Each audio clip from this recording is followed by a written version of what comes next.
Okay, so let's try the first hill climbing test up this slope over here, all the way to the overpass.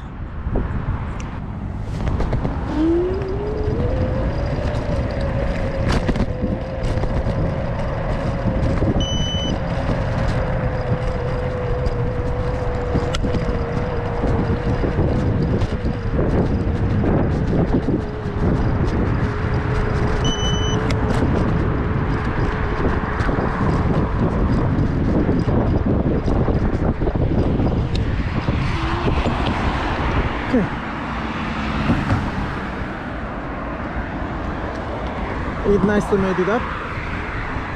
Now let's go to the other side, and there's the second hill climb that we'll try. Okay, so this is the second hill climb test. There is a sharp turn in the middle of it where you need to slow down and then continue up. So let's go.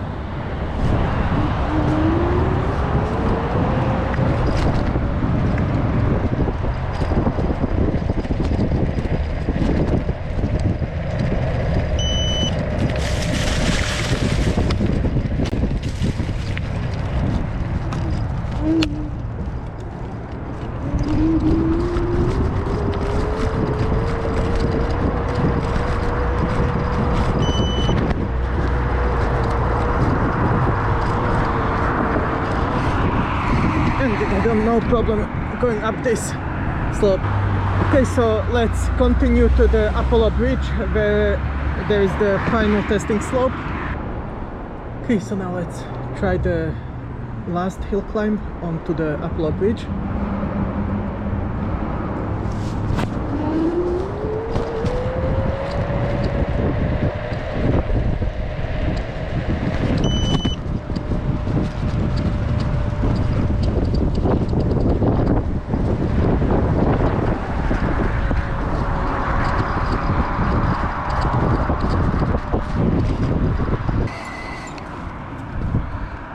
So it had no problem getting up, but the cruise control keeps kicking in, which then prevents further acceleration. So let's give it another try.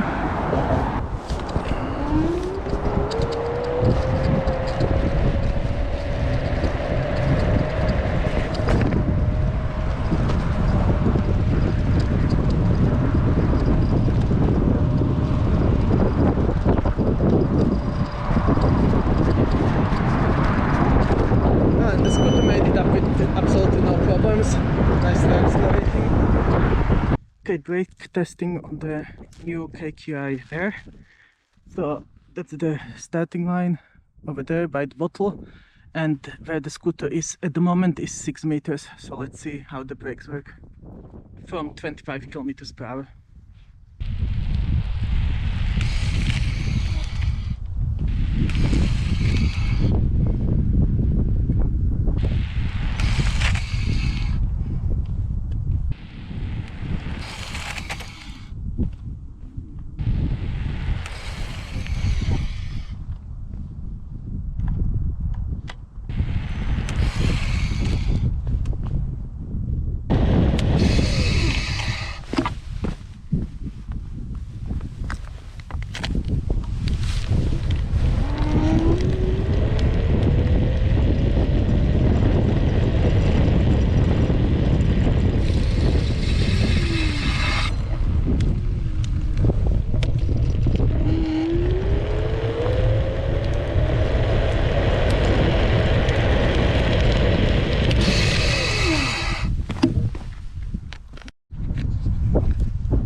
Okay, so this was the brake testing, so let me summarize.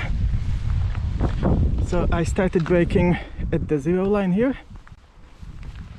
We have the 3 meters marked here, 5 meters here, and then 6 meters here. And let me go over the summary. When I am braking just gently, these were the two results with the medium braking, not full strength, and this was at about 5.2 meters and about 5.5 meters, the two attempts with moderate braking. And I measured with where the back tire was, so let me just check. The length of the scooter is about 1 meter, so let's take that into account. So with just gently braking, or moderately braking to be more precise, so 5.3 meters with moderate braking, and the second attempt with moderate braking was 4.6 at the back tire, so about 5.6 meters braking distance with moderately squeezing the brake lever. Now here are the results, well, the 4 results with fully squeezing the brake lever as much as I could.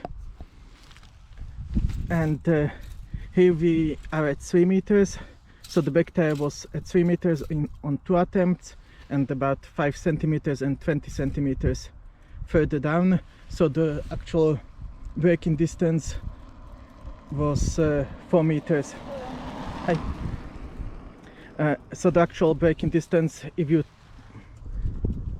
to the front of the scooter, was 4 meters to 4.2 meters on all my attempts. There was no sliding on 2 of the strong brake attempts. I noticed the back tire maybe slid slightly. I mean, you will see it probably better in the video, but mostly the scooter was stable and did not go into a slide even when fully braking as strongly as I could. And the 4 meter braking distance seems pretty good from 25 kilometers per hour. Okay, so these were the results of the brake tests. It's 13 degrees Celsius, sunny, dry conditions, so take that into account. If it was wet conditions, then the results might be different. I might test that at some point, but it's difficult testing in wet conditions because these are chalk mark lines, and I have some water there, so I will wash it off after I finish here. And in wet conditions you can't really use chalk to mark your lines, so I would have to figure something else out, maybe small sticks or something. Anyway, so the KQi Air, okay, car is coming. Okay, so the KQi Air braking distance is about 4 meters. One of the problems I came across when riding the KQi Air and using the indicator lights is that sometimes, depending on what you are wearing, the indicator lights are not visible to the person riding behind you. So I like that the indicator lights are very bright even in sunny weather, but the rear indicator lights are located on the edges of the handlebars, and perhaps in the summer when you are just wearing a t-shirt and you pay attention to have your hands away from the indicator, then it probably will be visible from the back, if well, depending on your body size. But especially now in winter, with wearing winter jackets or a backpack and so on, a lot of time the indicator lights are not visible when you are standing on the scooter. So a possible, let me turn this off. So a possible solution to this would be if NIU mounted the indicator lights on the back fender as well, maybe side by side with the rear light. And even better would be if they used these side reflector lights and instead put the indicator lights here, maybe make them a bit fatter, and that way you would be able to see them from the back and also from the side. And one level above that would be if NIU also mounted a laser projector over here that would project an arrow on the side of the road as you turn on the indicator lights, similar to how Segway has the projection lines with their logo on the side of the scooter.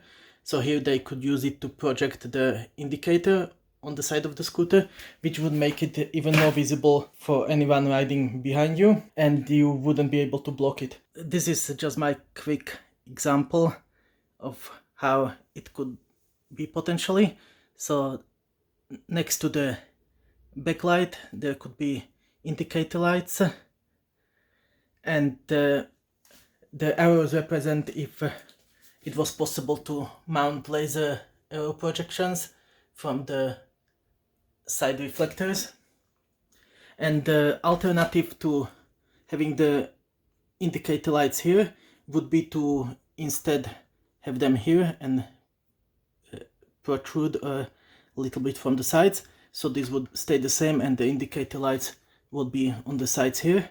Well, those are some of the solutions that could potentially fix the issue of not able to see the indicator lights when you are blocking the ones on the ends of the handlebar. So this is what the front light of the NIU KQi Air looks like in complete darkness. It has a pretty good visibility and you can tilt it even a bit higher for even better visibility at night. So let me now take it off and show you. So here is the light at night, and let's take a look from the front. Here you can see the tape that I put there so it doesn't shine up, and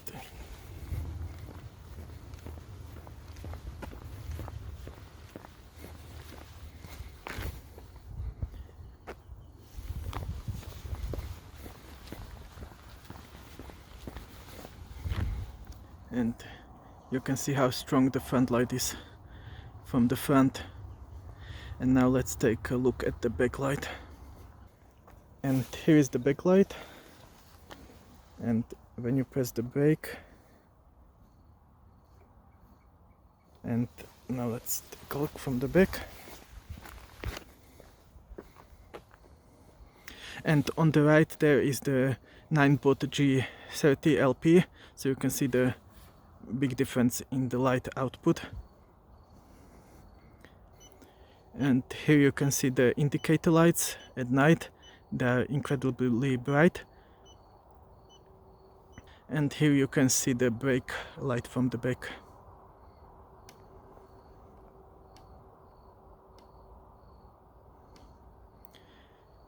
And now let's see how it's on the Ninebot Max. So you can see the light on the Ninebot is barely visible compared to the NIU KQi Air light. And here you can see the front light difference between the Ninebot Max on the right and the KQi Air on the left. So the KQi Air has about double the strength of the front light, and you have no issue riding in complete darkness with the light even at full speed, compared to the Ninebot Max, where I usually reduce the speed going in complete darkness because you can't see that far ahead of yourself. Okay, so this was the overview of the lights, and now I will show you a couple of issues I have with the front light. Another issue that I had with the KQi Air was with the front halo light, and the problem is that at night when you are riding, the halo light is reflecting from this plate, and it's reflecting directly into the eyes of the rider. And depending on your angle, you can also sometimes see right in between the display and the front plate directly onto the side of the halo light. And that problem should have a very easy solution even now. So in my demonstration I just took a bit of tape, and all you have to do is cover the top part of the halo light so it doesn't shine up onto the plate, and this is the difference.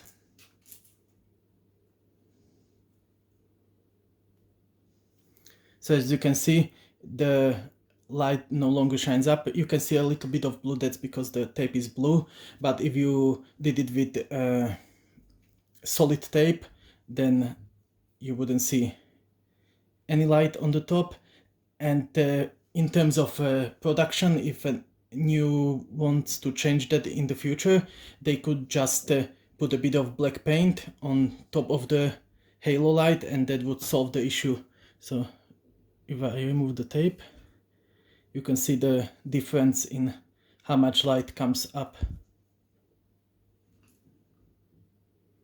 And it makes a big difference when riding at night.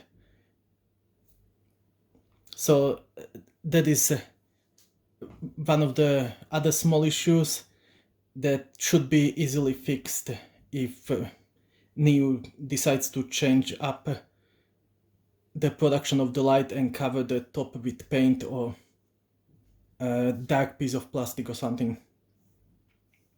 And for those of you curious what I have planned next, you can see a small teaser clip here, and I will be showing you what is under the display cover on the KQi Air and what the display unit looks like. Plus I will also be doing a 1000 kilometer review of the KQi Air in the next couple of weeks probably, so also keep an eye out for that one, and subscribe to the channel to get notified when that video comes out. Leave a comment if you have any questions about the KQi Air or any other scooters that I've covered, and see you next time.